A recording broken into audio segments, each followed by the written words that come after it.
Witold has said, the buildings we really love are those that have meaning. And Daniel Libeskind's Jewish Museum in Berlin has been criticized by some as having more meaning than building. Now he's poised to revolutionize the staid and classic pile that is the Royal Ontario Museum with a daring new renovation on which are pinned the hopes of many Torontonians and Canadians for a goose to the efficient, anonymous, pseudo-modern buildings which characterize so much of our landscape. Daniel?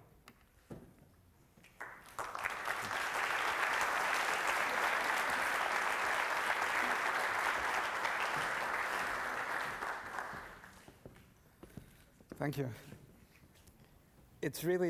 I'm sorry, I can't see with the light, but it's wonderful to be here.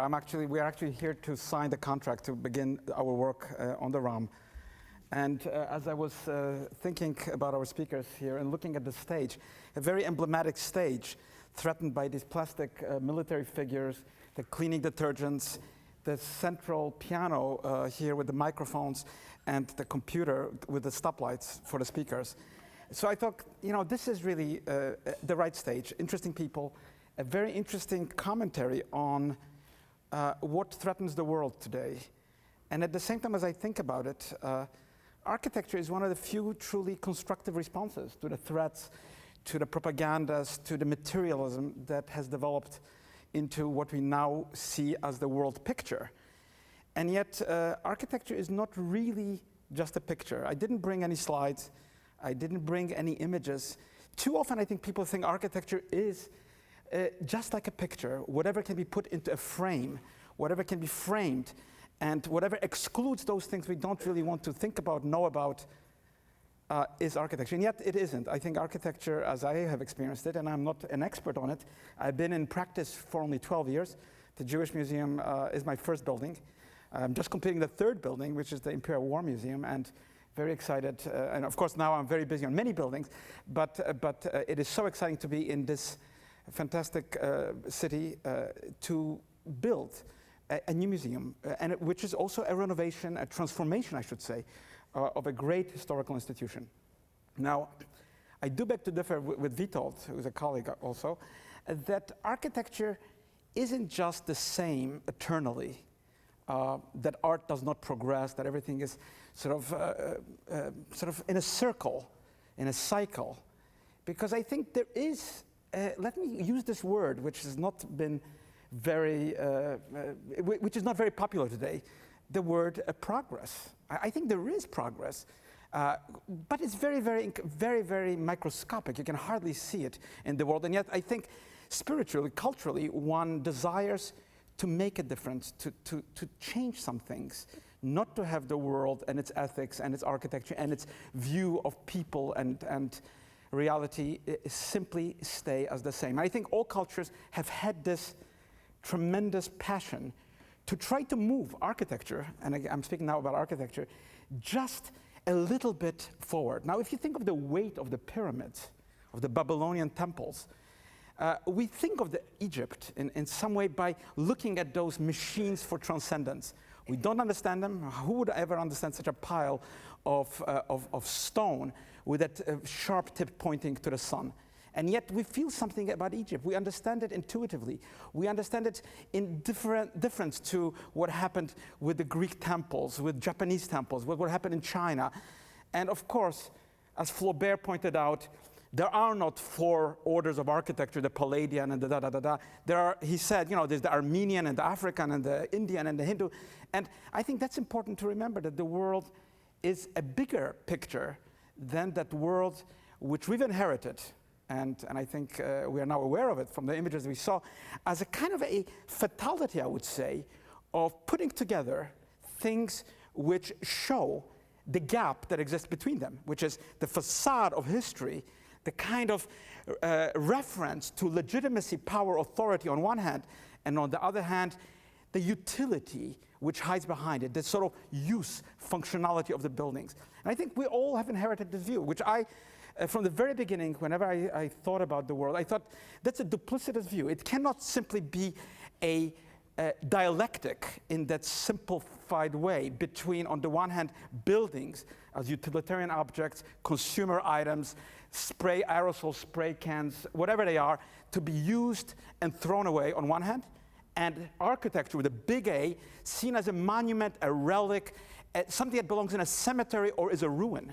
And I think this dichotomy which has developed in culture, and I am not a historian, so I don't know when it has developed, but certainly we see it developing, I think it's not a productive one, not a constructive one, because people don't live, have their lives as utilitarian beings whose bodies will then have a demise and be recycled in some cosmic scheme which we don't know about. And on the other hand, they don't live simply by representing themselves in a political sense in a civil society. So it's really about the civic space. It's about how that space is created, which moves architecture to a different understanding in which one can see that life aspires to a coherence, despite all the breakthroughs and breakdowns.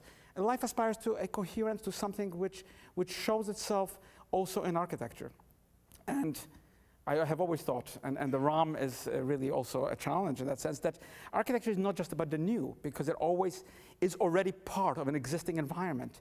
It's already there. And nature is also kind of architectural because it has already been assigned by the gaze, the way we look at nature. It has already also been pictured and used in a certain way. So the role of architecture, as I see it, is something that has to do with the depth of design. And it's not a design only of a beautiful facade in juxtaposition to so-called functional space. And that's how I think most of us think about it. It's the safe option, isn't it? Create a box and then clad it with a most spectacular facade. Or create a box and expose its futility to the public. But there are other ways, there are other options, and I think one of those options is to constructively think of architecture as really a piece of the culture, as a dimension of culture, not as something that can be quantified statistically, administratively, put into certain categories, and treated like a motorcycle, machine gun, or a cleaning product. So that's what I try to do. And what is that? What is that? To me, it's the space itself. Architectural space, civic space. Look at Toronto, what a great city, and yet its uniformity in a certain way of looking at the world is not really the product of the local genius of people and not the product of the local history or a product of issues that people have. It's interesting that we, the public in general, thinks that architecture cannot be changed, that we've just were born in a certain period. And that's, by the way, how historians judge architecture. They look at Rome, and what do they look at? They look primarily at Roman architecture. All the other things have disappeared. Only what was built for that purpose has remained. The soft material has disintegrated. When we look at Greece, we think of temples. When we look at China, we look at the pagodas. When we think of whatever it is we think of architecture. And yet, what is that other side? And I would call it really the spiritual side of architecture. It's that desire, that fragility and vulnerability, which is the counterpart of making architecture a living being. And that is the response, I think, not really to stones and walls and concrete and glass and all the things we can objectify, but an atmosphere which an architecture can create. And I think that's really what architecture is about. Now, how does one create an atmosphere? It's not only a product of the theater, it's not only a product of commerce or a product of manipulating the psyche. The atmosphere is that cultural world. And by the way, whenever I say the word culture and architecture, in most client meetings, in most public forums, there is a nervous jitter that runs through them. And I always think of Goebbels' infamous statement, when I hear the word culture, I reach for my gun. Because people don't want to hear about culture that way, through architecture. They want to hear about how much it is, how does it stand up, what does it do, and how does it function in order to disappear. And yet, the disappearance of architecture is a hard act to follow because architecture never disappears. It's there to remind us. It's there to reflect, actually, who we are and what we want to do with our lives. And I think it's not by coincidence that architecture is so difficult to change because everyone, it's kind of a deep unconscious. I'm surprised that Freud only wrote one essay on the unheimlich, the uncanny, as he called it, no one has really addressed architecture as that repressed dimension. We don't think about it because we are in it all the time. It's us. It's the window one opens in the morning, and the way that window frames the city, the way that window frames the museum, our workplaces, our homes, is the deep continuities. And I think one has to challenge them. I think it's important to say, wait a minute, if the window was not at that angle, and if you were not looking here, but just shifted it 7 centimeters to the east, you'd see something very, very different on your horizon. Or, you know, if you just raise the floor just slightly, you would feel something different about the street space. Or if you use the material, conventional material, but in an unexpected way, you would find out something about where you are, institutions, politics, the resources that took to create the place in which one is. So I think that's something that I would have always been thinking about. Why is it so difficult? Why, as a writer, I can publish a book, albeit by an obscure press somewhere? Why, as a painter, I can paint or draw something, and I'm even able to sell it to somebody? Why, as a professor, a teacher, can I say things? But why, as an architect, is it so difficult to create a wall which is not orthogonal to the ground? Because I don't want it to be orthogonal. I don't believe in that order of static hierarchies. I don't believe in that. I believe that the city is much more interesting than that. The economy, the technologies, the emblems around us are far more complex, and architecture should, I believe, be at that level of progress that we see in the sciences. We see in genetics, we see in cosmology, we see in the economics, the understanding what economics is. Think about it, there was no Nobel Prize for economics just some years ago, and now one understands economics is, though it's invisible in the way it works, is a huge vector of how the world is moving forward, backward, or sideways. And I think architecture is really that important an endeavor, because as St. Augustine said, cities are not made from architecture. Cities are not made by buildings. Cities are not made from stone, concrete, glass. St. Augustine said this. Cities are made from people, people's desires, the hearts of people, the souls of people. And I think that's a kind of an embarrassment because we don't know how to treat it. We don't know how to get a hold of it. There is no church. There is no unified institution which would guarantee the stability of society in our times. And yet I think something like a museum has become a place where people can enjoy themselves, can look back at the tradition, can look back at those turn-of-the-century buildings on Bloor Street and Queen's Park, and can think, how is all that incredible and fantastic program, which includes the dinosaurs, nature, those crystals, all the things one loves, and at the same time, those fantastic Asian collections, art from all over the world, native peoples, and the politics and ethics of how to display it. So yes, I would endeavor to see architecture as a communicative art. It is not just talking about itself. Too many buildings, too many, well, for hundreds and hundreds of years, often architecture talked either about itself or about its patronage.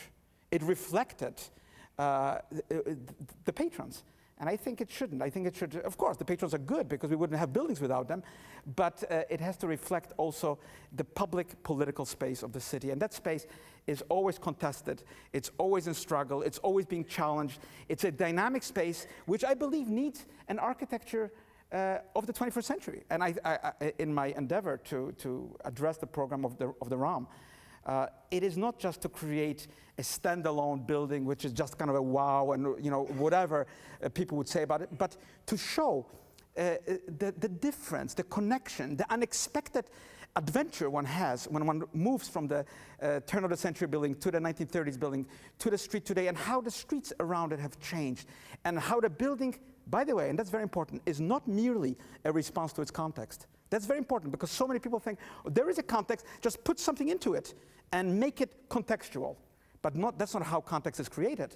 Context is created by what you put into it, because that's what recreates the context. And I do believe that the risk, philosophical, cultural, technological risk, which is always there in a creative endeavor, is to intervene in a creative way, which is not just anodyne. It's not just an aesthetic. Oh yes, it's nice. Doesn't it have nice marble? Doesn't it have a nice facade? And how happy we are in these rooms because they remind us of hundreds and hundreds of year mythology.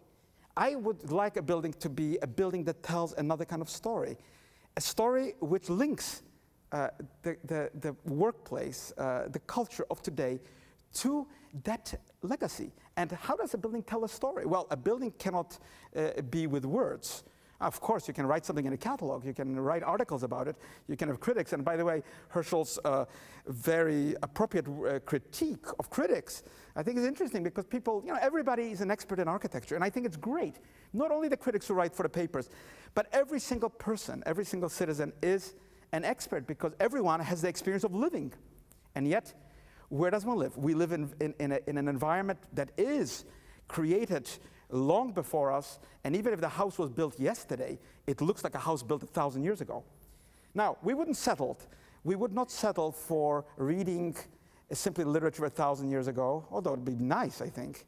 We wouldn't settle only for listening to the music of 1,000 years ago, or looking at the world that was there 1,000 years ago, but we do settle for that space. And I think it's a challenge, because it has to do with the body. And again, the communication which architecture offers is really one which is visceral. It's kinetic. That's what the atmosphere is about. It's what you see, what you feel, what's behind your back, and what you take home with you when you leave the museum or think about the city.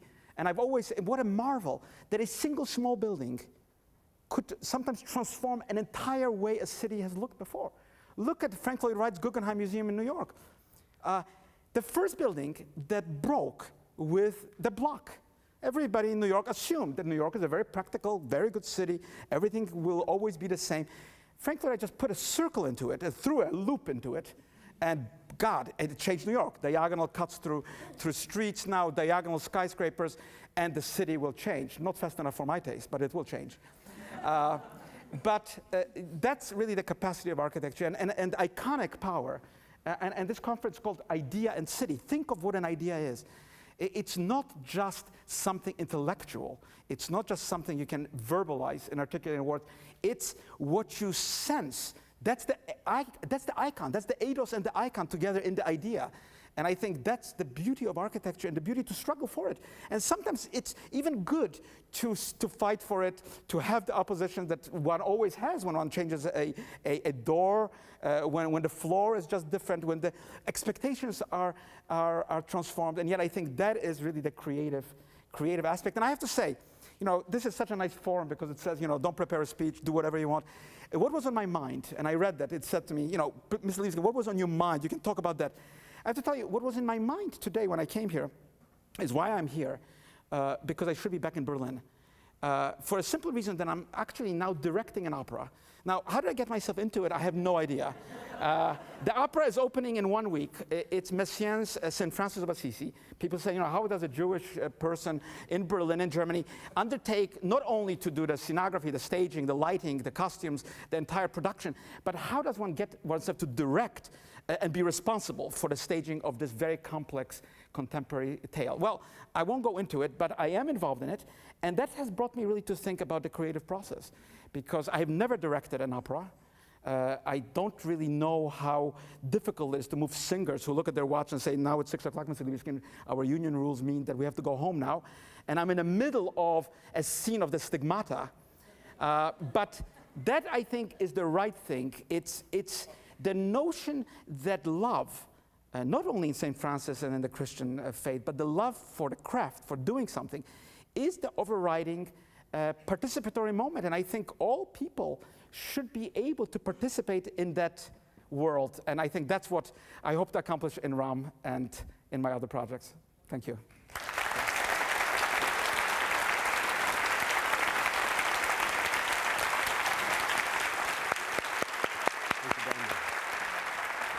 Thank you very much.